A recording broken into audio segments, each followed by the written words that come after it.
Your bio kid might decide for himself to try and find his bio dad one day, but it's your job to defend his privacy until then.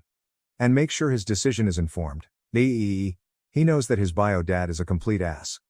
OOP. I told him everything when his parents decided it was time to tell him who I was really.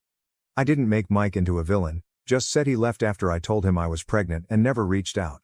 He's been clear that while I am his biological mother and Mike is his biological father, he doesn't see either of us as parents. I am his aunt and Mike is a stranger. Commenter.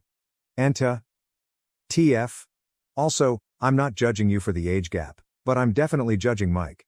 Tell him if he and his friends don't leave you alone that you'll report him to the medical board.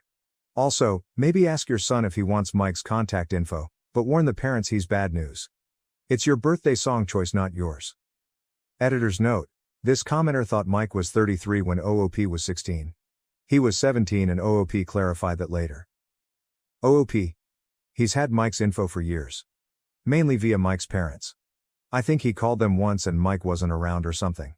I got the story secondhand so I don't know the details. Funny comment about anesthesia. Apparently I sang opera really badly when my wisdom teeth were removed. My stepson and I had a debate about why our dog should go to school in his place. Commenter: consult a lawyer about him talking shit about you online. Medical board? OP. In consideration. It hasn't damaged my character per se considering he's being called out publicly, but him approaching the hospital was weird. We're right now way too busy with another surgery on the schedule so legal stuff is on the back burner. And we are going to a different hospital. Commenter: warn the adoptive parents about the situation, they have a right to know and can protect the child. OOP. Already done. They do live in another state so that gives them some space.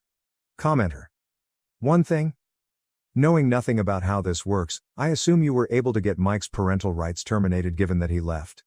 If not, I wonder if it makes sense to give the adoptive family a heads up that he's coming out of the woodwork. OOP. This was a tough situation because he wasn't around and no one in his family willingly gave a DNA sample to establish parenthood. The judge that did the adoption could have demanded it, but she decided for the good of the baby and myself to just terminate both of our rights. And then the baby was adopted.